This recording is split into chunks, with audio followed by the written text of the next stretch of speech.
Hello class 9. Today I am starting with freely movable joints. We have done in the last day up to partially movable joints, if you remember. Now today we are going to learn the types of freely movable joints. There are four major types. First one is hinge. Now by the name itself you can understand the hinge of a door, and you know door is an unidirectional part, that is door cannot open at both the sides but it can open at just only one side. So this joint also moves in one plane only. Example, elbow joint between humerus and ulna, joints between the bones of fingers and the toes, and less perfectly the knee joint. The hinge joints usually give sufficient power. Okay, so this is the first type of freely movable joint. Second type is the ball and socket joint. It's a very common kind of joint. It's like a, one end of the bone which is rounded can fit into a cup like depression of another bone. Now this joint is very clearly seen in our shoulder joints and in the hip joints. I hope you remember yesterday only I have said you that the acetabulum and the glenoid cavity. Now there it forms the ball and socket joint, where the cup like structure, it fits into the depression, the cup like structure depression, and it fits with the ball like structure in it. Okay, in the shoulder joint the head of the humerus fits into the glenoid cavity, and in the hip joint it fits into the acetabulum. Now synovial joints, this is a special type. It's a freely movable joint found in the shoulder joint, the knee joint, especially in the knee joint, also called synovial. They allow considerable degree of movement, and these joints have two special requirements. Firstly, they should be held firmly in position, and secondly, the surfaces coming into contact should be well lubricated to remove friction. The lubricating fluid wherever it occurs is called the synovial fluid, and hence the name synovial joint. The knee joint, for example, is a synovial joint. Okay. So the lubricating fluid is also known as synovial fluid. As you can see this diagram is very important, students. You have to practice it. It's the section of a typical movable synovial joint. You can see the ligament, the joint capsule, the synovial membrane, and the synovial fluid in between the two bones. And also you can see the cartilage, which gives a cushiony effect. It is held in position by strong ligaments and is well protected by outer fibrous capsule. The ligaments prevent dislocation in normal movement. The synovial fluid is contained in a sac formed of very thin synovial membrane, and this sac serves as a cushion between the bones. Now you can see this diagram also. It's a typical diagram of a knee joint. The patella, the knee cap, is also there, we can see, and the synovial fluid is the white and red dotted portion. This portion is also very much seen properly. So this diagram is also very important. Please practice it at home. Okay, now students, you see they have given here this flow chart, classification of joints. You can see here they have given immovable joints, partially movable joints, freely movable joints, and again the four types of freely movable joints. So this classification of joints are very important. Okay, now we have read the gliding and the pivot joint under partially movable joints, but it is also considered under freely movable joints, because gliding joint, the wrist we can move freely, pivot joint we can move freely our head portion, so they are also found under freely movable joints. So if you are writing in your exam, then you may write it also under the freely movable joints as they have shown in the book. Okay, synovial joints are also falling under this freely movable joints. Clear? Now we will come to the muscles part. Now, muscles provide the means of all movements. They cover the skeletal framework and also gives the shape to the body, and it helps to maintain body posture while sitting, standing or walking. Okay. Most muscles are long bundles of contractile tissues. They have two ends, a fixed end and a movable end. This movable end is drawn out to form a tough structure, the tendon, which is attached to the bone. When stimulated by a nerve, the muscle contracts to become shorter, thicker, and pulls the bone at the movable end. Muscles can only contract and relax. They cannot lengthen. Okay. Now, when we are talking about the muscle, two muscles are there which we need to learn properly. One is bicep and other is tricep. I hope you all have heard about these two muscles, but you know that these two muscles always works in an opposite way. So that is why they are known as antagonistic muscles. The structure which has been moved by a muscle cannot return to its original position without the action of another muscle. Such muscles causing opposing movements are called antagonistic. For example, understand this one properly, students.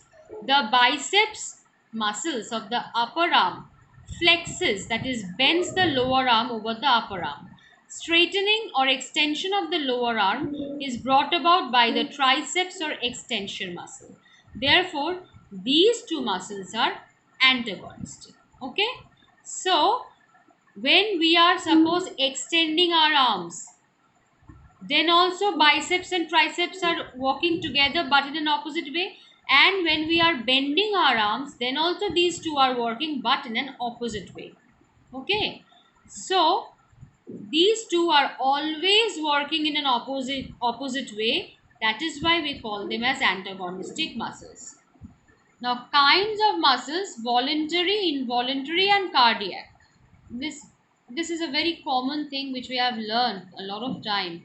Voluntary means which are under our control or are under our will. Involuntary means which are not controlled by our will. And cardiac, always they are present in the walls of the heart. They are capable of rapid movements and do not tire easily, because heart muscles are pumping throughout the day. Most actions in our body require combined action of several muscles. To a great extent, the muscles have to be coordinated for a particular kind of movement. Now, liver mechanisms. Now, when our muscles are working, they sometimes work in the form of a liver. You have all read in physics about the liver actions. So, our skeleton also works sometimes with such liver actions. The liver of the first order, where the power and the weight act with the fulcrum in between, is represented by extension of the arm at the elbow by the action of triceps muscle and resting of skull on first and second neck vertebrae. Now you see this figure. This figure is very important. Mainly these three, you see these three diagrams. Okay, these three. First order liver means fulcrum in between, at one side power, another side weight. Clear? Second order means weight in between, one side fulcrum, one side power. And third order means power in between, one side weight, one side fulcrum. Now, first order, they are giving the example of the extension of arm at the elbow. Now, when we are extending our arm near the elbow joint is the fulcrum, the rotating point, right? Power is the rest part of the hands, that means up to our fingers, and weight is the upper part, that means humerus. Humerus part is the weight, which is taking the weight of the arms. Clear? Liver of the second order, they are giving the example of gastrocnemius muscle raising weight of the body on the toes. Now, when we are standing on our toes, just you can do it at your home also to experiment it. When you are standing on your toes, okay, then what's happening?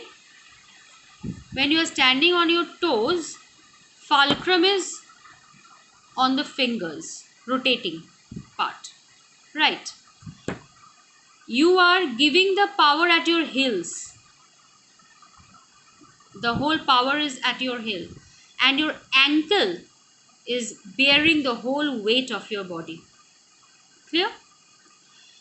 Third order lever, they are giving the example of biceps muscle flexing the arm. When you are again extending the arms, then when you are extending the arms, okay, then the biceps muscles, that means bicep means the inner one, bicep means the inner muscle, not the triceps. Here we are talking about the biceps. In the first order, when we are extending the arm, we were talking about the triceps. Here we are talking about the biceps, mind it. Now here what's happening? When we are extending, then the fulcrum is below the elbow, right, and the weight is above the elbow, and the power is in between the elbow. When we are giving the power to extend, then the biceps are giving power the inner side of the elbow joint. Clear? Please see the diagrams properly when you are learning it, because through online videos we cannot explain it so well. But if you are facing any problem, again I can take a class on this. Don't worry students if you don't understand this part, because this part is a bit practical part, so it's easier to understand if we see face to face.